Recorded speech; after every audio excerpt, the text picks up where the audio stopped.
watching a news with me, Lutfiah Rizkiyansyah. I will bring you the most updated news from all around Indonesia. Our story today is about an earthquake that occurred in Cianjur, West Java in Indonesia.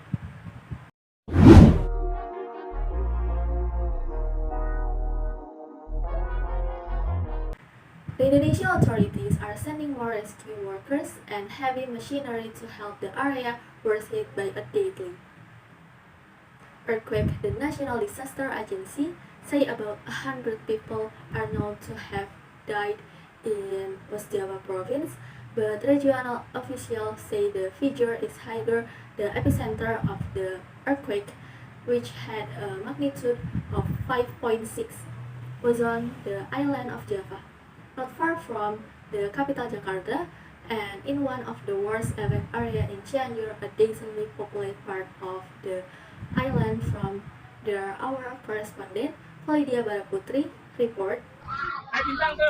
As the shaking subsided, shocked residents stood out on the streets of Cianjur to take in the damage done to their homes. It was extensive.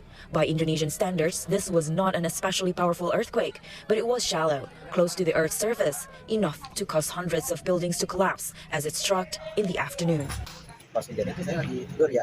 When it happened, I was sleeping, but all of a sudden my bed shook and I ran outside. Houses had collapsed. As officials tried to coordinate rescue efforts for areas which are still cut off, the injured were brought to the area's main hospital by any means possible. Some carried, others in the back of trucks, and in constant chaotic stream of ambulances. With aftershocks still being felt, they were laid down on tarpaulins outside the hospital, with nurses treating them as best as they could. All of our medical personnel, including those on days off and not on shift, have come on duty. This hospital is absolutely overflowing with the people injured following the earthquake. Hundreds of people are spending the night being treated here in tents outside of the hospital building. There's a fear, too, of dangerous aftershocks. Some fear they have lost loved ones. My two children were playing in the house and I was upstairs getting laundry. I fell on top of this child, but the other one is still missing. My house is flattened to the ground. Two of my children survived. I dug them out myself. So now, a race to find survivors in shattered neighborhoods without power, without water. Earthquakes are not unusual here, but this one appears to have been more destructive than most, leaving so many villages isolated, so many lives lost, so many homes to rebuild. Valdia Baraputri, BBC News, Cianjur. Okay, we can speak now to Jerome Moran from our Indonesia service. It just gone to PM in the afternoon. What is the latest you are hearing?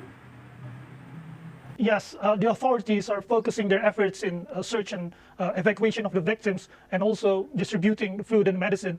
Our president, Indonesian President Joko Widodo, has just arrived in Cianjur Regency to oversee the distribution of food and medicine. But our colleague on the ground reporting that so many people in the outskirts of in the villages, they are now haven't received those food and medicine. And what is the biggest challenge do you think to try and get that food and medicine to these people? Yes, many villages are isolated, meaning that many routes and avenues to this location are blocked by landslides, which triggered by the earthquake, and it's making the rescue efforts is really hampering down.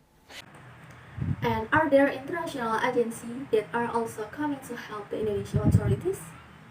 So far, I haven't seen the international agencies coming to the Cianjur Regency, but perhaps today or tomorrow they will be coming. I understand. They did talk about potential aftershock, Jerome. Has there been any report of that? Yes, our colleague, such as Valdia on the ground, reports that dozens of aftershocks have been felt since morning. Even so, it's making life difficult for the victim. Yes, you are speaking to us from Jakarta. What has the reaction been in the city?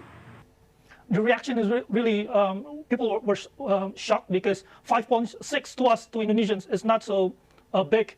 We felt so prior to this, and 6 in magnitude. But the factors that make this disaster so big is because the houses there in Cianjur Regency are poorly built, the area known prone with landslides and densely populated.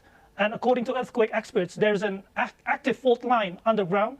And the last is Cianjur Regency has this surface that is made of soft soil. The soil composition can amplify shocks during earthquakes, which explains why this particular earthquake can be disastrous. Yeah, and of course, what people are expressing right now. Jerome, thank you so much for speaking to us from Jakarta. Thank you. And that was news for this morning. Follow the next update in a news 1 hour ahead. I'm Lutfiah Rizkiyansyah. Good morning and see you.